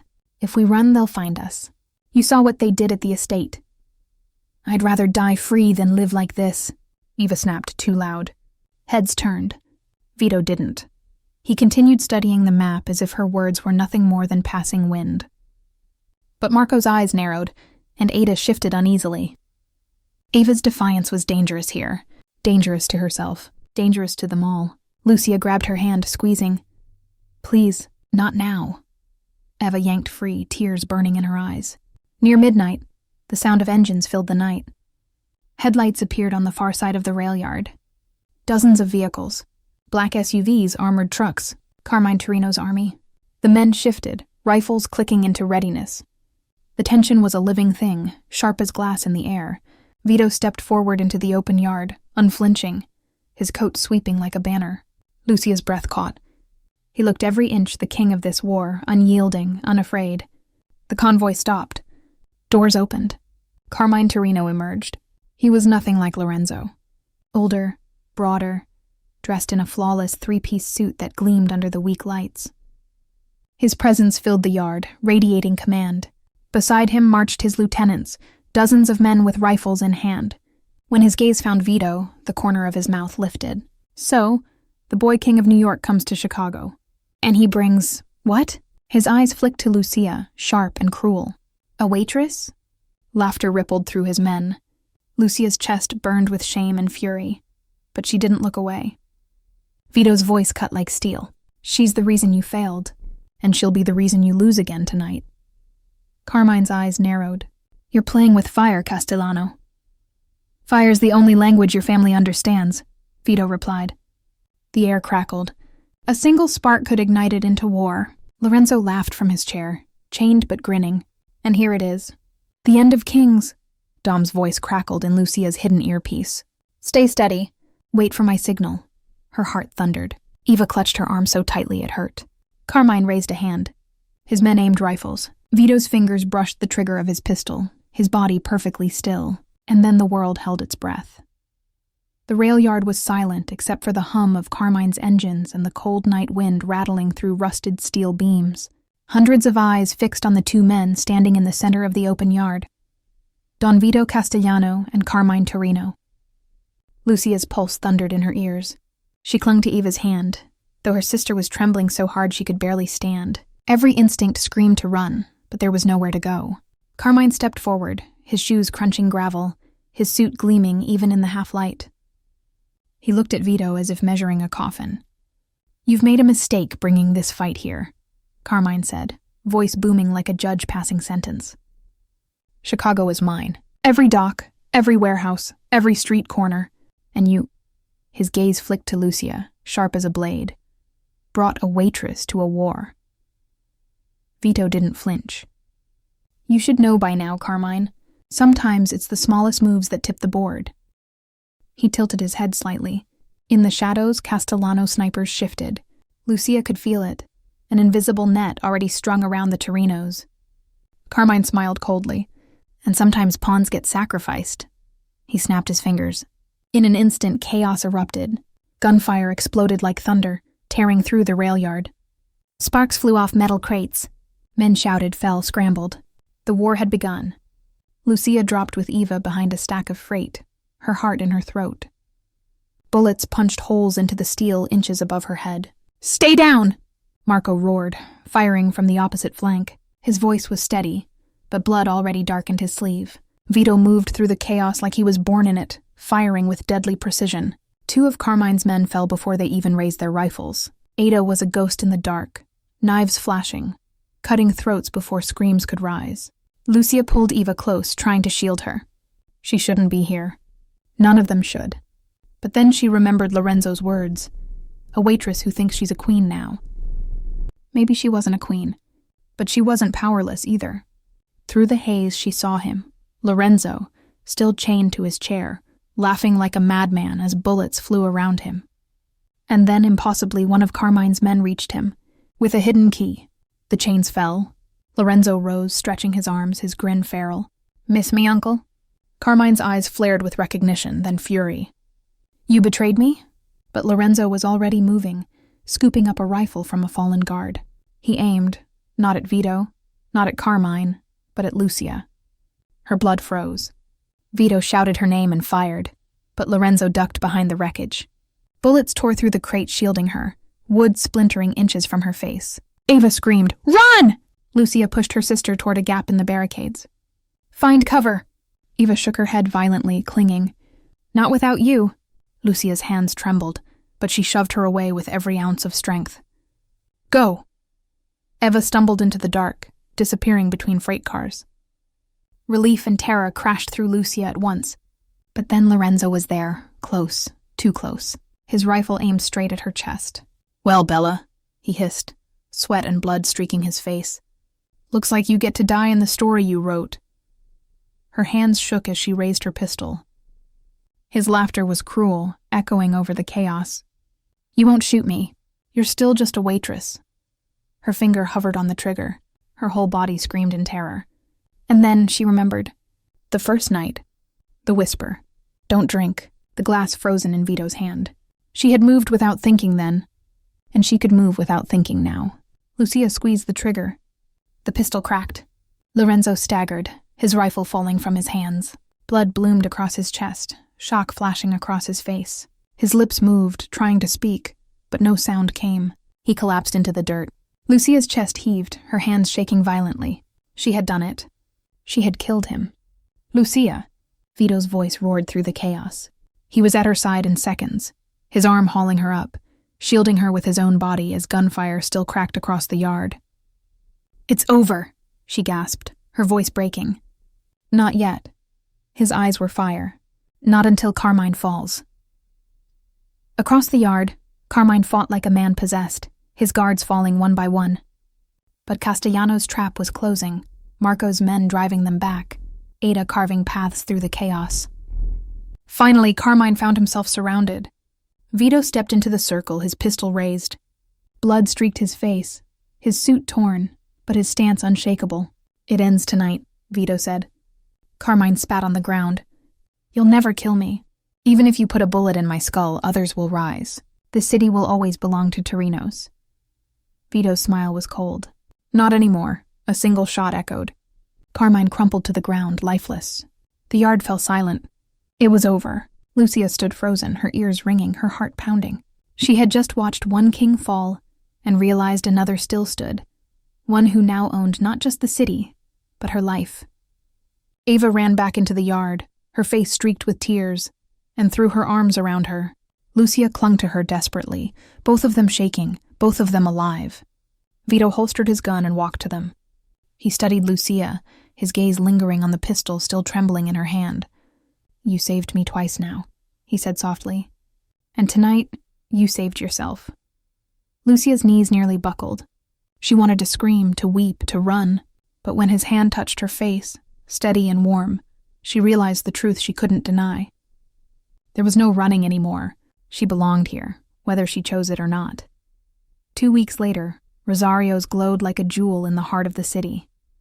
Its shattered windows had been replaced, its cracked tiles polished, its walls repainted. To anyone walking in from the street, it looked like nothing more than a neighborhood restaurant reborn.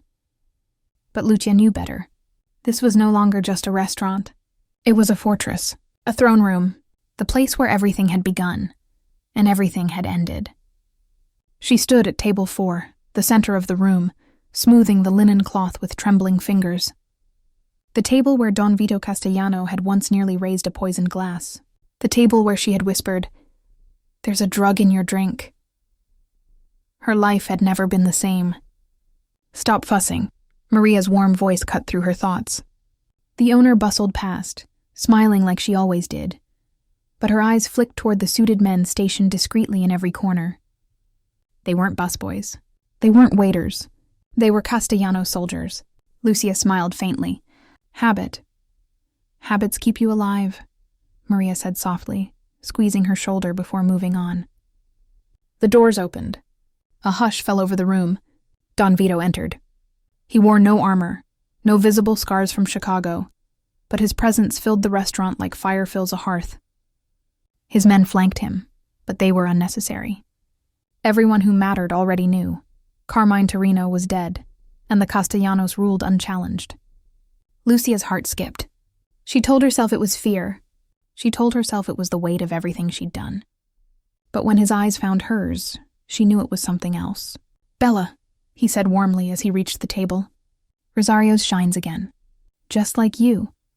Her cheeks flushed, but before she could answer, Eva appeared from the kitchen carrying a tray. She wore the apron awkwardly, clearly out of place but alive. That was what mattered. Alive. Eva set the tray down with more force than necessary, her eyes avoiding Vito. She muttered, "Dinner's ready," before slipping back into the kitchen. Lucia's chest tightened. They were still sisters, but something fragile had cracked between them. Vito watched her go, then turned back to Lucia. His smile was faint, knowing. "She'll understand. In time." Lucia shook her head. "She doesn't want to understand. She wants to forget." "And you?" Vito asked softly. "Do you?" She looked at him, at the man who had dragged her into this world, the man she had saved and who had saved her in return.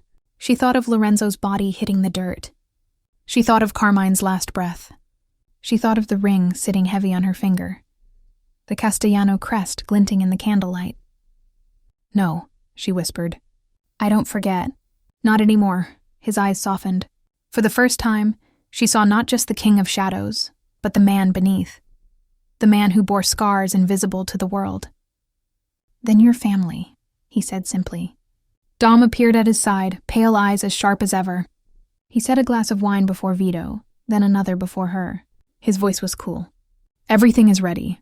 The city bows again." Vito nodded. "Good. Tonight we celebrate." He raised his glass. The restaurant hushed, all eyes turning to him. Lucia's breath caught.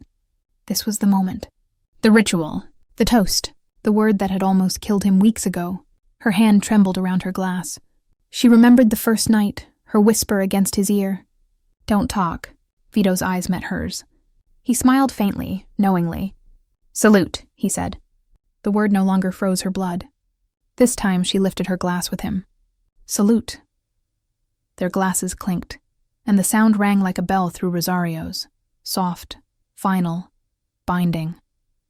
Eva stood in the kitchen doorway watching. Her face was pale, unreadable. But she didn't stop them. Lucia sipped, the wine warm on her tongue. She had thought once that saving his life had destroyed hers. But now, as Vito's hand brushed hers beneath the table, steady and strong, she realized the truth. Her old life had ended that night, yes, but a new one had begun.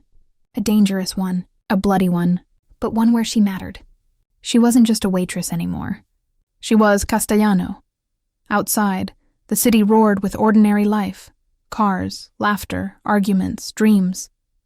People rushing through their evenings with no idea of the war that had nearly burned their streets. Inside Rosario's, under candlelight and shadow, a bond was sealed forever.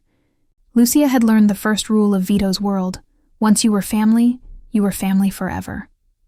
Whether that was a promise or a threat didn't matter anymore, because she chose to see it as both. And she lifted her glass again, smiling faintly. "Salute."